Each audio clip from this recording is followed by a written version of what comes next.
नमस्कार। चुनावी समर में आप लोगों का स्वागत है। लखीमपुर हिंसा तथा राजस्थान में दलित की पिटाई को लेकर बेहद मुखर बहुजन समाज पार्टी की मुखिया मायावती ने पेट्रो पदार्थों की लगातार बढ़ती कीमतों को लेकर केंद्र तथा राज्य सरकारों पर हमला बोला है। आपको बता दें कि उत्तर प्रदेश की पूर्व मुख्यमंत्री तथा बहुजन समाज पार्टी की राष्ट्रीय अध्यक्ष मायावती ने पेट्रोल, डीजल तथा रसोई गैस की बढ़ती कीमतों को लेकर केंद्र तथा राज्य सरकारों को घेरा है। दरअसल मायावती ने देश में इन दिनों हर राज्य में पेट्रोल, डीजल व रसोई गैस आदि की बढ़ती कीमतों को तत्काल रोकने की मांग की है।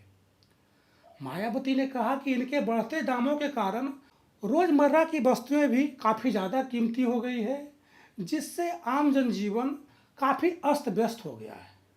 उन्होंने कहा कि अब तो केंद्र की नरेंद्र मोदी के साथ सभी राज्य सरकारें जनता को राहत देने के लिए तुरंत सख्त व प्रभावी कदम उठाएं। देखें तो देश में इस वक्त महंगाई चरम पर है। स्थिति यह है कि लगभग हर दिन पेट्रोल और डीजल की कीमतों में वृद्धि देखने को मिल रही है। वहीं रसोई गैस की कीमतों में भी आग लगी हुई है, जिसकी वजह से देश में महंगाई बढ़ती जा रही है। इसलिए मायावती ने मोदी सरकार के खिलाफ हमला बोलते हुए उनसे साफ साफ कहा है कि वे जनहित में सबसे पहले महंगाई पर लगाम लगाएं, ताकि आम जनता पर बुरे दिनों का प्रभाव थोड़ा सा कम हो। इस दौरान मायावती ने कांग्रेस के खिलाफ भी निशाना साधा।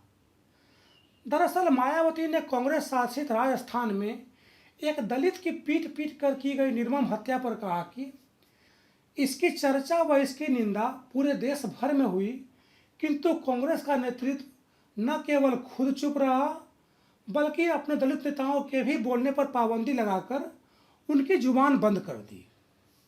उन्होंने कहा कि कांग्रेस पार्टी व इनकी सरकारों की नज़र में दलितों की न तो पहले कोई अहमियत थी और न ही अब उनके जान माल व सुरक्षा की कोई खास परवाह है। उन्होंने कहा कि पंजाब के नए सीएम व गुजरात के इनके नए नेता ही दोहरा मापदंड अपनाए हैं। इन दोनों का अभी तक अपनी जुबान बंद रखना कितना उचित है। उन्होंने कहा कि यही कारण है कि राजस्थान के इस हत्याकांड के संबंध में 3 दिन बाद एफआईआर दर्ज की गई, जिससे पीड़ित परिवार को सरकार से न्याय मिलने की संभावना कम ही लगती है। उन्होंने कहा कि यूपी के लखीमपुर खीरी की तरह ही इस मामले का भी सुप्रीम कोर्ट अगर स्वतः संज्ञान ले तो बेहतर होगा।